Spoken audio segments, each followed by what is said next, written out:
Hola amigos, buenas noches. Sean bienvenidos al estudio bíblico. Y pues antes de iniciar, pues quiero compartir lo que hice Primera de Tesalonicenses 5:11. Dice, por eso anímense y edifíquense unos a otros, tal como lo vienen haciendo. Y pues prácticamente este estudio bíblico tiene ese objetivo de fortalecernos unos a otros y sobre todo en la palabra y que podamos ir aprendiendo, amigo, y podemos ir creciendo en la palabra.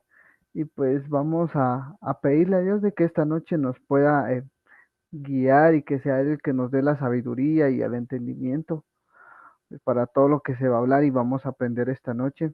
Entonces, oramos. Señor Jesús, te damos gracias por esta noche que tú nos permites, Señor, poder conectarnos a través de este medio y poder, Señor, unánimes poder aprender de tu palabra. Te pedimos, Señor, que tú nos des la sabiduría, el entendimiento, que Padre Santo, tu palabra pueda caer en tierra fértil para que podamos dar fruto, Señor, que para poder bendecir a otras personas a través de tu palabra, a través de lo que vamos a aprender. Bendice a Freddy, Señor, y a todos los que se van a conectar a este estudio bíblico, también a todos los que van a ver la retransmisión, que pueda ser de bendición y edificación para sus vidas. Te damos gracias en el nombre de Jesús. Amén y amén. Mi hijo, el tiempo es tuyo.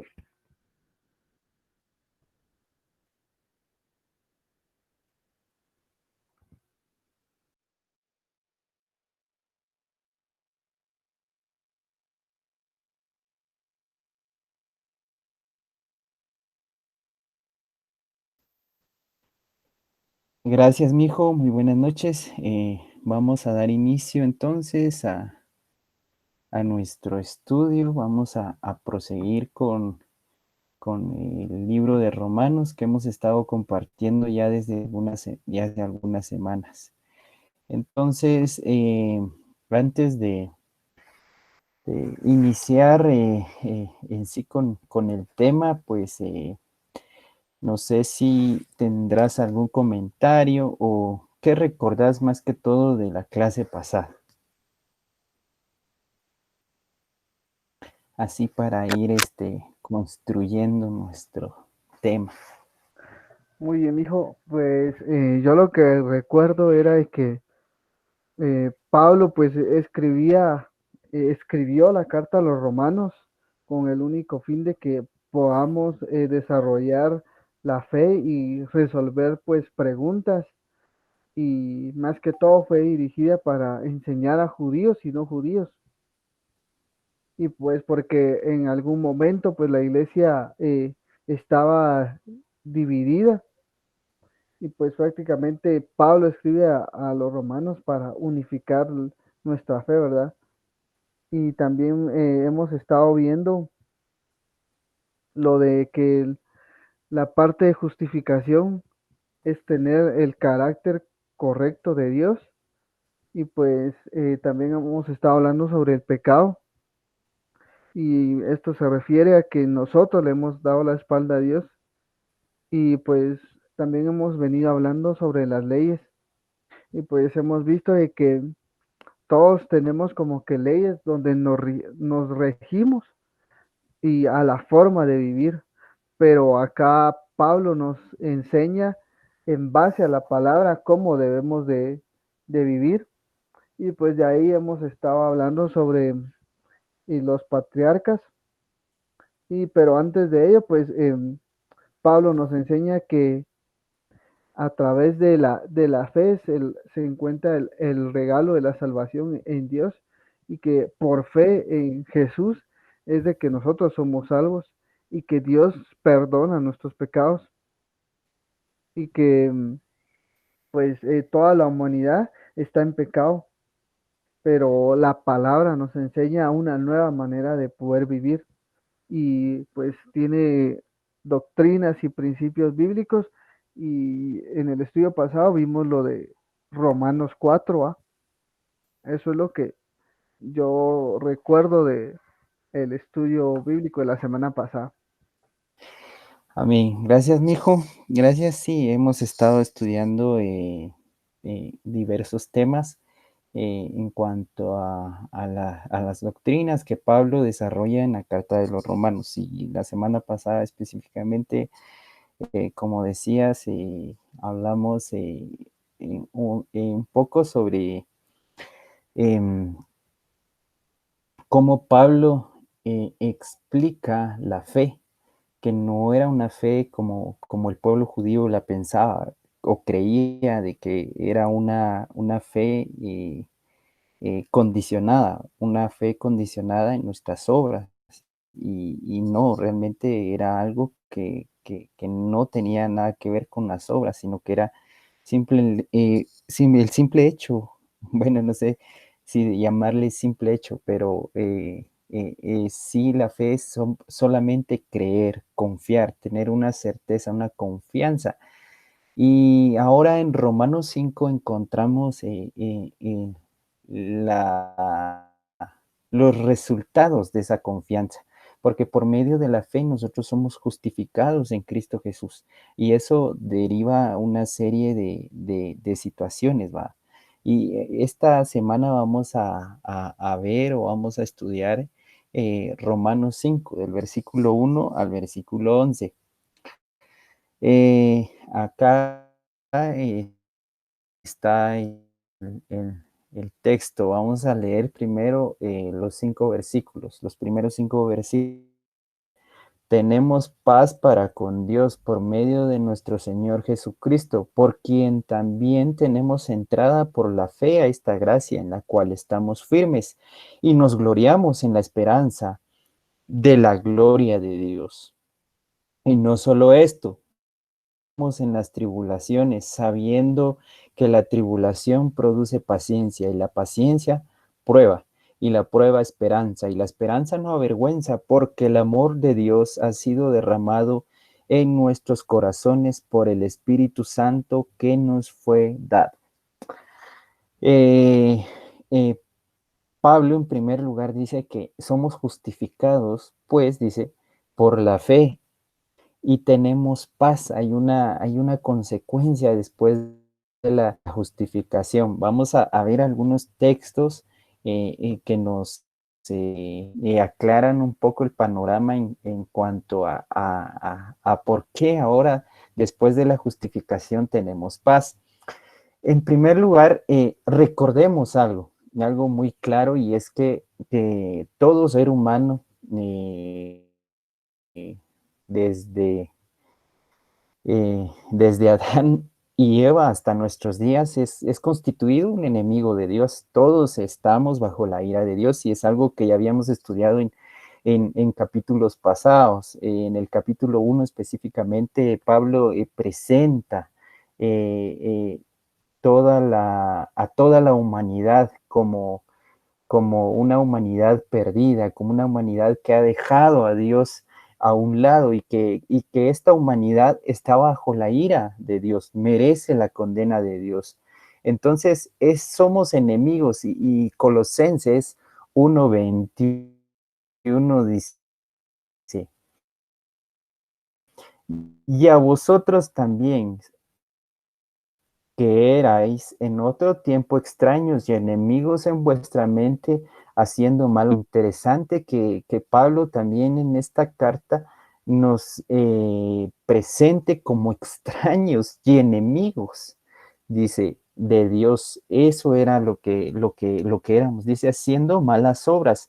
Ahora os ha reconciliado, que ahora ya estamos reconciliados con Dios. Entonces es evidente, o es muy obvio, de que alguien que tiene muchos enemigos, o que, bueno, en este caso, tener a Dios mismo como un enemigo, eh, no nos va a tener en paz. Por eso las personas que aún no han reconocido a Jesucristo, las personas que aún no forman parte del ministerio de la reconciliación, que es en Cristo Jesús, no pueden experimentar esa paz que sobrepasa todo entendimiento, que Jesucristo mismo, que Jesucristo mismo dijo de que nos iba a proveer. Damos la bienvenida ahí a un buen amigo de la universidad, a Víctor. Ahorita somos pocos, Víctor, porque a veces, bueno, ahorita la mayoría de los que asistimos al estudio están en parciales y yo creo que vos entendés, va, eso, esa parte los dos entendemos. Entonces te damos la bienvenida y esperamos si otros se puedan conectar.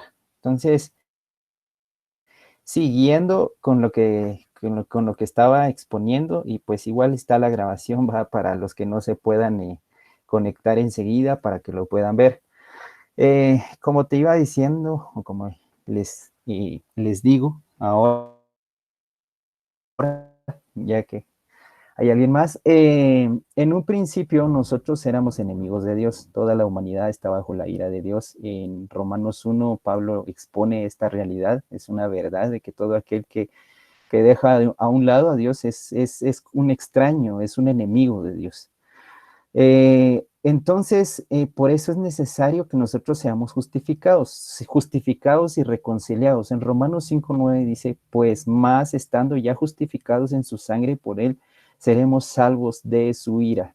Entonces, a nosotros ser rescatados, a nosotros ser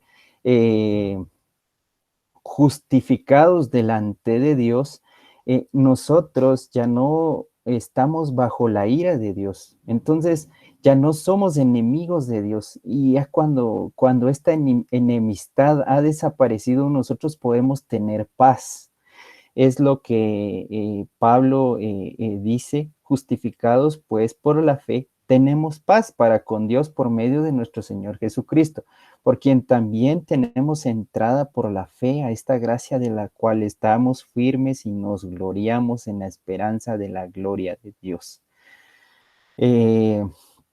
Es por medio de Jesucristo que nosotros alcanzamos esta paz. Por medio, en clases anteriores habíamos visto que la justificación no era por un mérito propio nuestro, sino que es por el mérito de Jesucristo. Ya hemos estudiado, ya hemos visto que Jesucristo al morir en la cruz, en sustitución nuestra, Él pagó el precio de nuestros pecados. Entonces, por eso nosotros podemos ser justificados. Somos tomados por justos delante de Dios, aunque en realidad hayamos sido injustos, porque eso es lo que también nos dice, que nosotros vivimos en injusticias, vivíamos en pecados, en delitos. Entonces la justicia de Jesucristo es la que a nosotros nos asegura la justificación. Y por otro lado, somos reconciliados. Entonces es básicamente nosotros, al ser justificados, en consecuencia somos reconciliados con Dios. En 2 Corintios 5:18 dice, y todo esto procede de Dios, quien nos reconcilió consigo mismo por medio de Cristo y nos dio el ministerio de la reconciliación. Dice que esto procede de Dios. ¿De quién viene? De Dios, quien nos reconcilió consigo mismo por medio de Jesucristo. Es decir, que el buscar una forma de reconciliarnos con Dios no nació de un ser humano en sí, sino que de Dios mismo. Jesucristo en una ocasión dijo, yo he venido en rescate de muchos, he venido en rescate de aquellos que se han perdido, y quienes se perdieron, pues toda la humanidad estaba perdida.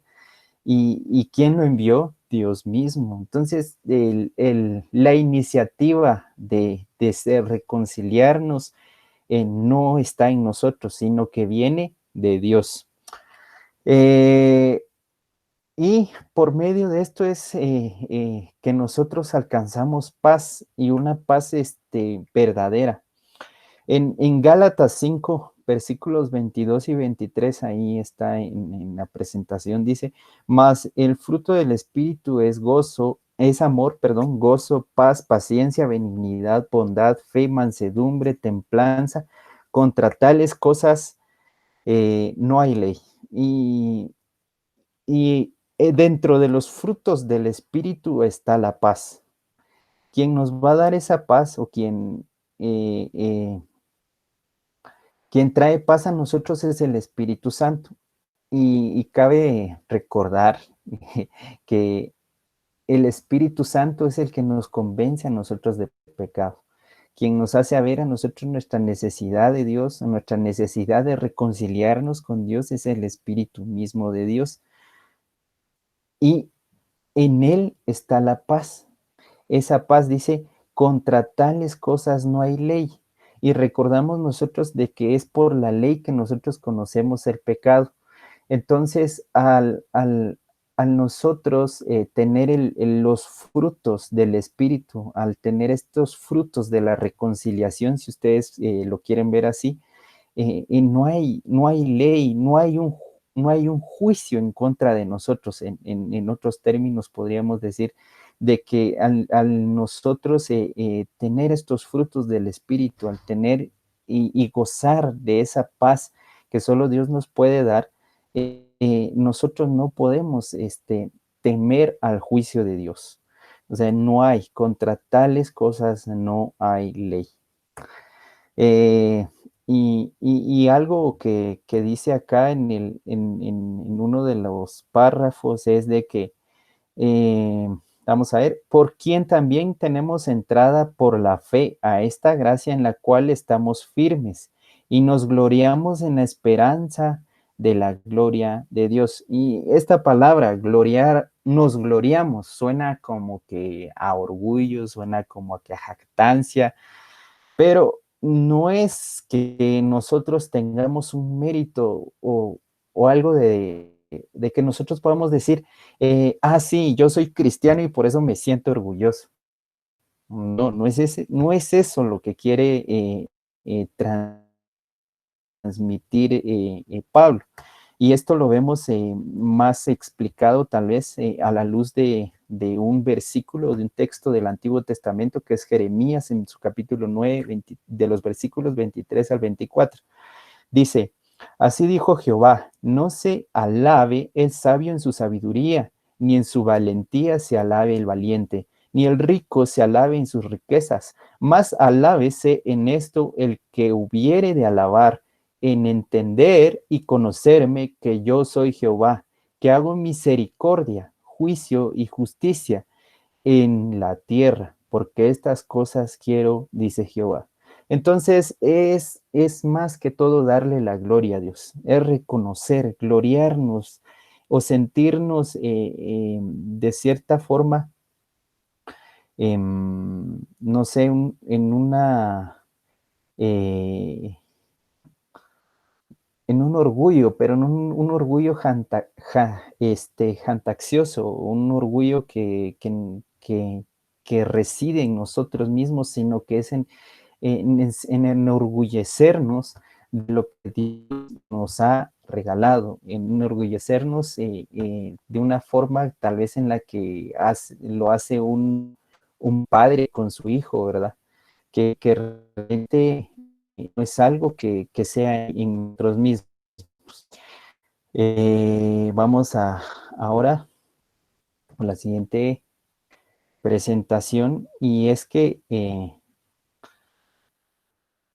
en los versículos siguientes, del versículo 3 en adelante del capítulo 5, dice que además de gloriarnos en la esperanza de la gloria de Dios, dice, y no solo esto, sino que también, dice, nos gloriamos en las tribulaciones, sabiendo que la tribulación produce paciencia y la paciencia prueba y la prueba esperanza y la esperanza no avergüenza, porque el amor de Dios se ha derramado en nuestros corazones por el Espíritu que nos fue dado. Bueno, ahora dice que no solamente nos sintamos bien por la esperanza que tenemos de que Dios nos ha salvado, sino que también dice que nos gloriemos en las tribulaciones.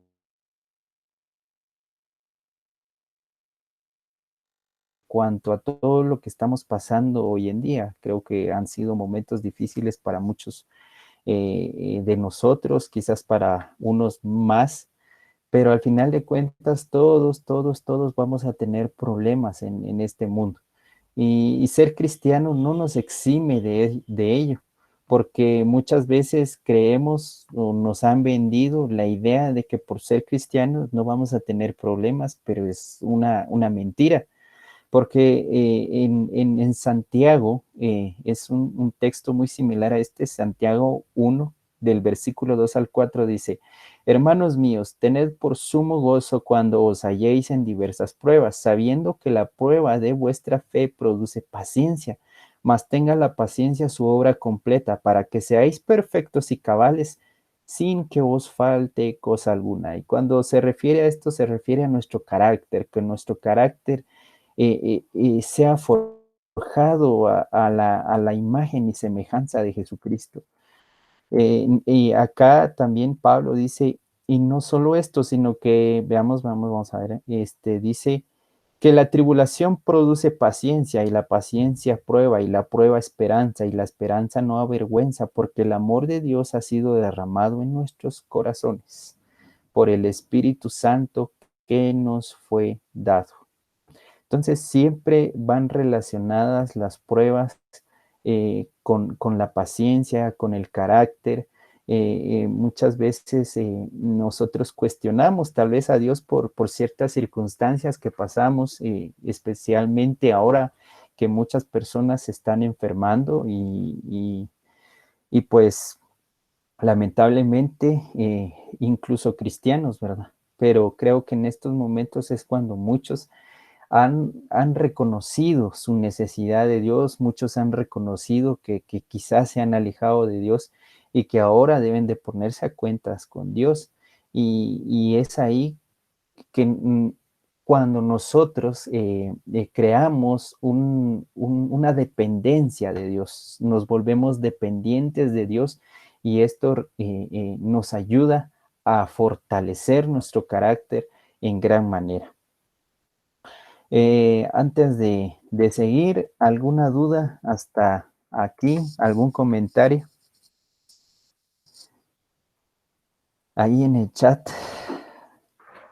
Mi hijo, pues la verdad es de que yo voy entendiendo muy bien, no tengo dudas, me parece muy bien hasta donde vamos ahorita. Gracias. Va, está bien, mijo, gracias. Entonces, sigamos acá con lo que les decía, ¿verdad? Que la paciencia, es decir, que las pruebas nos van a dar paciencia, nos van a dar más fe. Vamos a seguir forjando ese carácter como Dios quiere.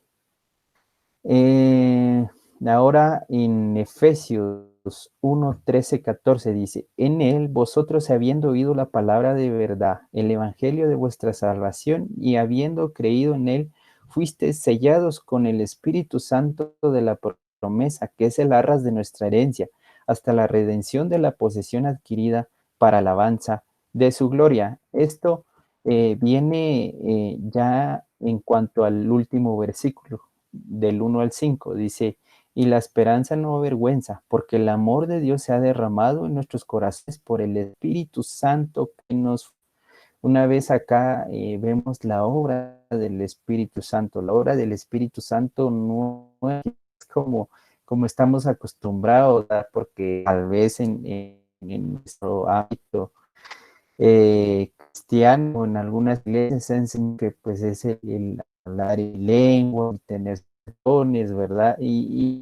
Pues sí, en parte, pero no es toda la obra del Espíritu Santo, sino que el Espíritu Santo tiene una obra mucho más importante que solo los dones, sino que tiene la obra de convencernos de nuestro pecado en primer lugar, de llevarnos incluso al arrepentimiento, y aparte de eso, al nosotros ser justificados y haber reconocido a Jesucristo, Él es derramado en nuestros corazones y es un sello. En Efesios dice que hemos sido sellados, fuiste sellados con el Espíritu Santo de la promesa, que es el arras, en otras versiones dice que es la garantía de nuestra herencia hasta la redención de la posesión adquirida para alabanza de su gloria.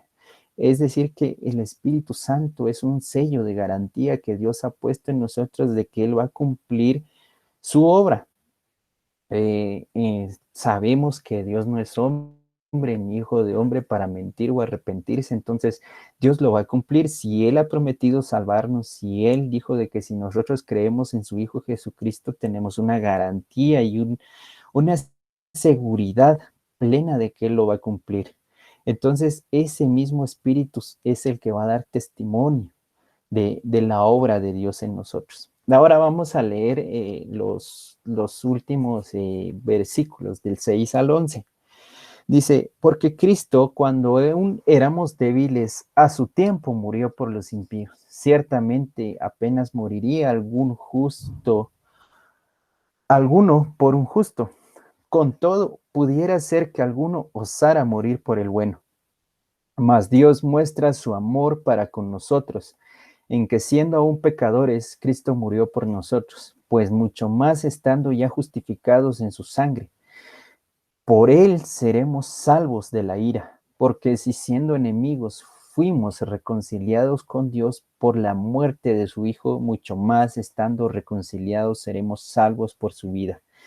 Y no solo esto, sino que también nos gloriamos en Dios por el Señor nuestro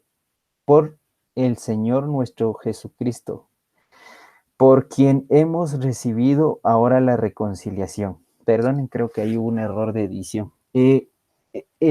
Pero es importante o interesante ver de que en el versículo 5 o al final del versículo 5 habla del derramamiento del Espíritu Santo en nuestros corazones y que inmediatamente después de declarar esto, se nos hable de una seguridad, de una certeza de nuestra salvación. Dice que aún cuando nosotros éramos impíos, cuando aún nosotros éramos enemigos de Dios, Cristo ya había muerto por nosotros. Y esto es muy importante entenderlo también porque eh, algunos piensan, algunos creen erróneamente de que Dios vio algo bueno en nosotros.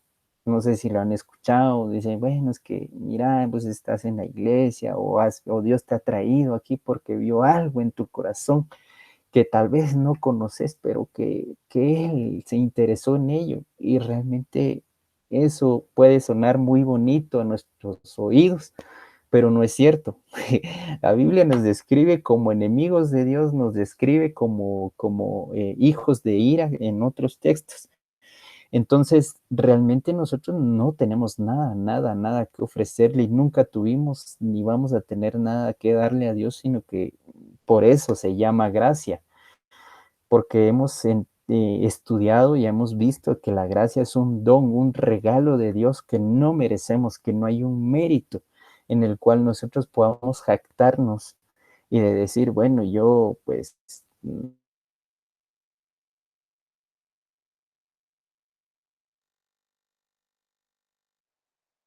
justificarnos delante de Dios, pero no es así. Entonces, ya dice que aún siendo nosotros sus enemigos, dice, mas Dios muestra su amor para con nosotros en que siendo aún pecadores, Cristo murió por nosotros. Y antes de eso dice de que, no sé, pero hay una comparación o Pablo trata de utilizar ciertas figuras literarias en estos versículos, porque dice, porque Cristo, cuando aún éramos débiles, su tiempo murió por los impíos. Y en un pedacito dice, ciertamente apenas moriría alguno por un justo. Con todo, pudiera ser que alguno osara morir por el bueno. Y hay una pregunta típica por este versículo que es, por ejemplo, en Guatemala es un país donde hay mucha corrupción, donde hay mucha violencia y etc., ¿verdad? Si nos dijeran, bueno, mire, vamos a condenar a, a muerte a un marero y nos dan a nosotros su descripción, todo su historial criminal. Obviamente nadie en su sano juicio va a querer morir en lugar de esta persona. Nadie lo haría. Y todavía aquí Pablo agrega y dice, pues pudiera ser que alguno osara morir por el bueno. En otras versiones creo que dice osara morir por el justo. Y cuando se refiere a justo no es porque sea bueno en sí, sino que se refiere a una persona que ha sido condenada injustamente. Es algo que también pasa, muchas veces personas son condenadas injustamente por algún error, por alguna cosa que hicieron o son chivos expiatorios de otras personas, entonces vienen a ser condenados injustamente. Y pueda, dice Pablo, que tal vez algunos, o sea, no hay una seguridad de que alguien quisiera tomar el lugar incluso de esta persona, ¿verdad? Pero dice, más Dios muestra su amor para con nosotros en que aún siendo pecadores, Cristo murió por nosotros. Entonces aquí esto magnifica el amor de Dios a un nivel fuera de nuestra comprensión. Entonces nosotros decimos, bueno, entonces, ¿qué vio Dios en mí? Y esa es la cuestión, que, que no hay nada que Dios haya visto en nosotros. Y Cristo aquí lo declara en Marcos 10:45, dice, y aquí tenemos algo, un tema muy importante, un punto importante que es la seguridad de nuestra salvación. Creo que es algo de lo que no mucho se habla en las iglesias y es algo muy importante porque muchos tenemos cierta duda en cuanto a ello, ¿verdad? Porque por lo regular, siempre que le pregunto, ¿estás seguro de tu salvación? ¿Estás seguro? Y la mayoría, pues ahorita no, fíjate, porque mira, es que me alejé, o bueno, hay un sinfín de excusas, va.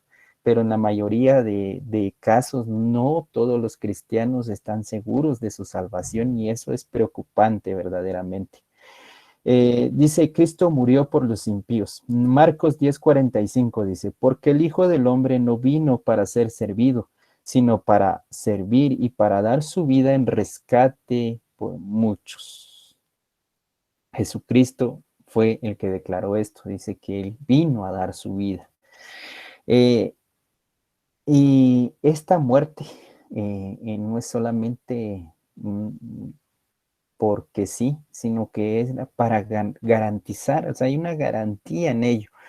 En Primera de Juan 3:2 dice, amados, ahora somos hijos de Dios. Nótese que dice, ahora somos hijos de Dios. Y Juan, si pueden leer Primera de Juan, es un libro, una carta no muy grande, no les llevará más de 15 o 20 minutos leer todo. En otros versículos Juan dice que éramos hijos del diablo y lo dice así explícitamente. Y aquí en estos versículos él dice que ahora, dice que somos amados y somos hijos de Dios.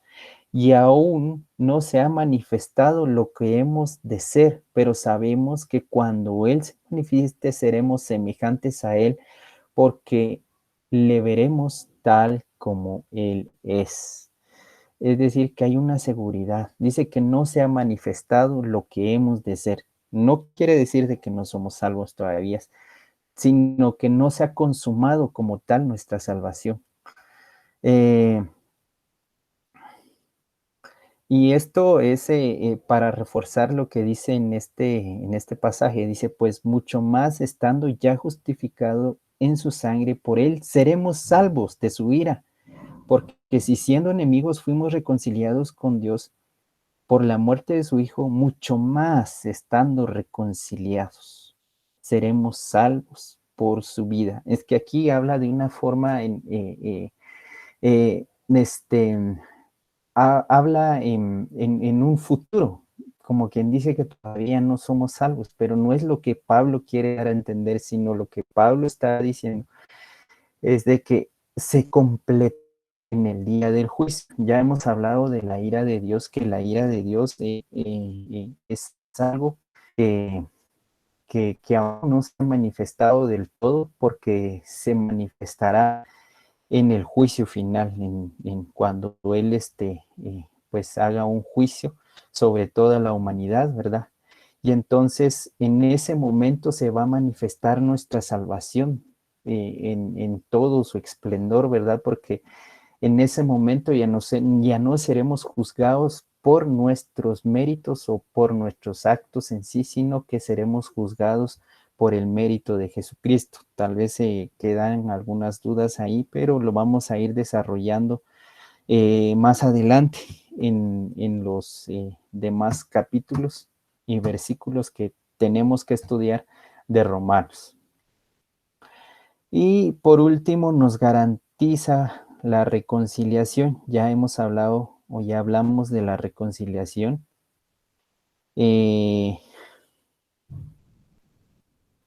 Veamos qué nos dice este texto. Creo que no apunté eh, qué texto era, pero acá se los leo. Dice, y mediante la cruz reconciliar con Dios a ambos en un solo cuerpo, matando en ellas las enemistades. Y vino y anunció las buenas nuevas de paz a vosotros que estabais lejos y a los que estaban cerca, porque por medio de él los unos y los otros tenemos entrada por el mismo Espíritu al Padre. Si no estoy mal, es Efesios capítulo 4. Pero dice que mediante la cruz reconciliar con Dios a ambos en un solo cuerpo, matando en ella las enemistades. Por medio de la cruz ya no tenemos enemistad con Dios, ya no debemos de ver a Dios como un ser que está irado en contra de nosotros y que pues aún somos víctimas de su ira o seremos víctimas de su ira. No es así, sino que una vez hemos confiado en Jesucristo y seguimos confiando en Él, debemos de tener esa seguridad de que somos salvos, que hemos sido rescatados y que no hay otro sacrificio, no hay otra cosa, no hay nada que nosotros podamos hacer también para que Dios nos deje de amar, pero no es para que nosotros pequemos deliberadamente y creo que eso lo vamos a ir estudiando también más adelante. Creo que el capítulo 6 es donde vamos a exponer de una mejor forma esto de la gracia y del pecado, ¿verdad? Y de cómo aún cometiendo errores nosotros no nos podemos apartar de la salvación o Dios vaya a fallar a lo que Él prometió, sino que lo va a cumplir, pero también debemos de observar ciertas cosas, ¿verdad? Que no nos son permitidas hacer, como el abuso de la gracia. Entonces, hasta aquí y llegamos con estos versículos. Si tienen algún comentario, alguna duda, pues háganmelo saber desde ahorita. Excelente, mijo, me parece muy bien. Yo solo tengo una pregunta. Yo creo que muchas ocasiones he escuchado esa palabra de que Dios ha visto tu servicio, ha visto por ejemplo, tus dones, tus talentos, entonces tienes que ponerlo a disposición de Él. Entonces, esa parte como que tengo alguna duda, incluso hay una canción que dice, ¿qué viste en mí que tanto me amas, va? Entonces quería como que, que nos aclararas un poco más esa parte porque de ahí, pues, todo me parece muy bien. Ah, va, está bien, mijo. Sí, como te decía, o como les decía hace un rato, era de que realmente no hay ningún mérito, no hay nada, como lo acabamos de ver, dice que estábamos en enemistad con Dios y pues eso no nos hace merecedores de nada. Y en eso es el enfoque de la gracia, de que la gracia es inmerecida.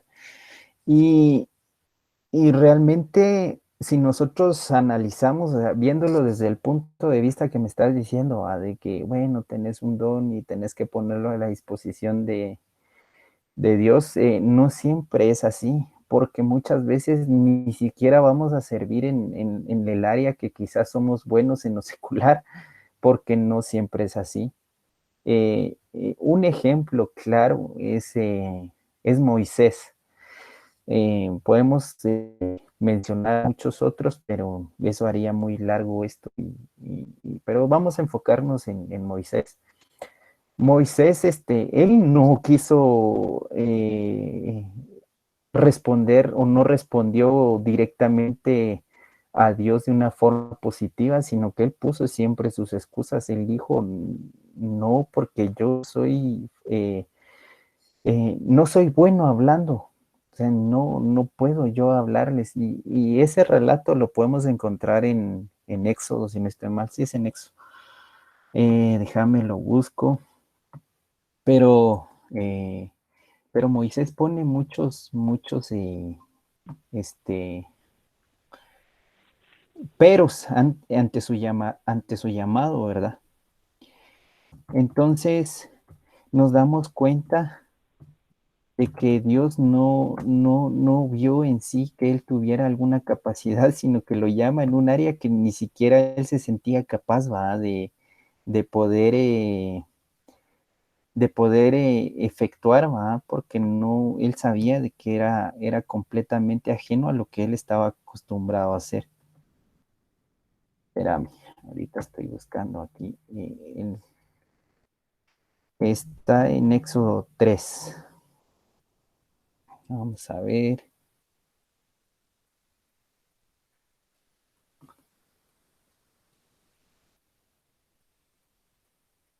Vamos a...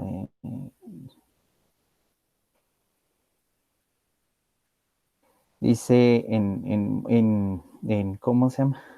En Éxodo 3, versículo 9, dice, el clamor de los hijos de Israel ha llegado a mi presencia, y he visto además la opresión con los egipcios, que los egipcios los oprimen. Por lo tanto, ven ahora que yo te enviaré al faraón para que saques de Egipto a mi pueblo, a los hijos de Israel. Entonces aquí viene la respuesta. Pero Moisés le respondió a Dios, ¿y quién soy yo para ir ante el faraón y sacar de Egipto a los hijos de Israel? Está preguntando, entonces, ¿qué viste en mí, va? Prácticamente. Y Dios le responde, ve, pues yo estaré contigo y esto te servirá de señal de que yo te he enviado cuando tú hayas sacado de Egipto al pueblo. Ustedes servirán a Dios sobre este monte. Moisés le dijo a Dios, pero resulta que si yo voy y les digo a los hijos de Israel, el Dios de sus padres me ha enviado a ustedes, ¿qué voy a responderles si me preguntan? ¿Y cuál es su nombre?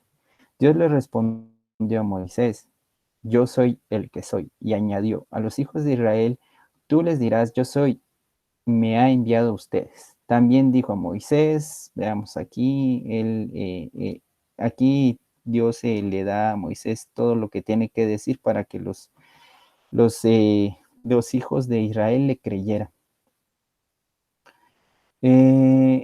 Creo que en el capítulo 4 sigue todavía y llega al punto donde Moisés le dice que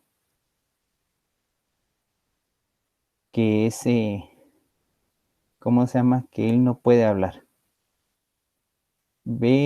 Moisés respondió, va a resultar que ellos no me creerán ni oirán mi voz. Esto ya es en el capítulo 4. Más bien dirán, el Señor no se te ha aparecido. Y aquí Dios le responde y le empieza a dar una serie de instrucciones, va con tal de que Moisés se sintiera seguro de lo que iba a hacer. Y ya en el versículo 10 dice, entonces Moisés le dijo al Señor, ay Señor, yo nunca he sido hombre de fácil palabra, ni antes ni ahora que hablas con este siervo tuyo. Y es que yo soy muy lento para hablar y mi lengua es muy torpe. Pero el Señor le respondió, ¿y quién le dio la boca al hombre que no ve? ¿Acaso yo no soy el Señor? Así que anda ya, que yo estaré con tu boca y enseñaré lo que tengas que decir. Y otra vez Moisés dice, ay Señor, por favor, envíame a quien debas enviar.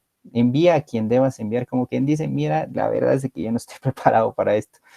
Entonces, al final sabemos que Moisés sí fue, Pero esto te lo hago, o te lo digo como referencia a la pregunta, ¿verdad? De que creemos a veces de que debemos de estar como que previamente capacitados con ciertos dones para que Dios nos llame, pero no es así, realmente no hay, donde Jeremías también se opuso al llamado y que también no tenía ninguna capacidad especial o en particular para él poder desempeñar el ministerio. No sé si estar ahí mi respuesta. Sí, hijo, gracias.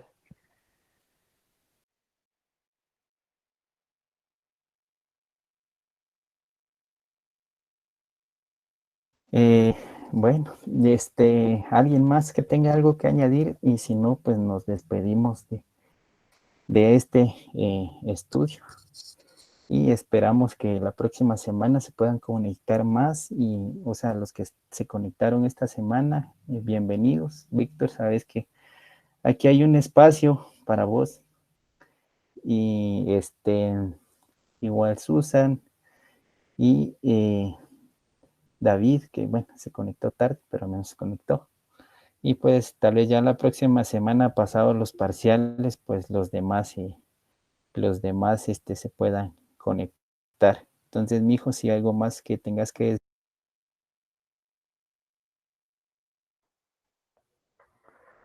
No, pues estamos bien. Gracias, Frey, por este tema de Romanos de 5 a 11. Y pues para todos estamos estudiando la carta a los romanos. Como lo dijo Frey, sean bienvenidos y casi siempre pues Frey les va a estar compartiendo el link. Y pues muchas gracias por haberse conectado y vamos a terminar con una oración para quedar despedidos. Oramos. Señor Jesús, te damos gracias por este tiempo que nos permitiste aprender más de tu palabra. Padre, te pedimos sabiduría y entendimiento para poder poner en práctica todo lo que estamos aprendiendo y enseñarle a otras personas, Señor. Te pido también, Padre, que bendigas la vida de Frey, Señor, guarda su vida, la de su familia y todo lo que él esté haciendo, Señor. Bendice la vida de Víctor, Señor, de su familia.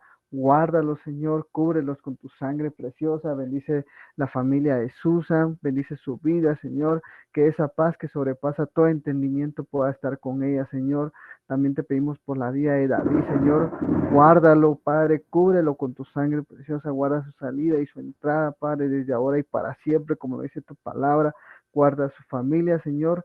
Nos cubrimos con tu sangre preciosa y te pedimos por todos los chavos de Libby, guárdalos, Padre, donde quiera que se encuentren, dale sabiduría y entendimiento también, Padre, para lo que ellos emprendan y en lo que se desarrollen, Señor, en los exámenes y en todo lo que estén haciendo, Señor. Te damos gracias por esta noche. En el nombre de Jesús. Amén y amén. Bueno, amigos, que Dios los bendiga y quedamos despedidos y esperamos el próximo lunes a las 7 de la noche nos conectamos de nuevo. Gracias, mijo. Adiós.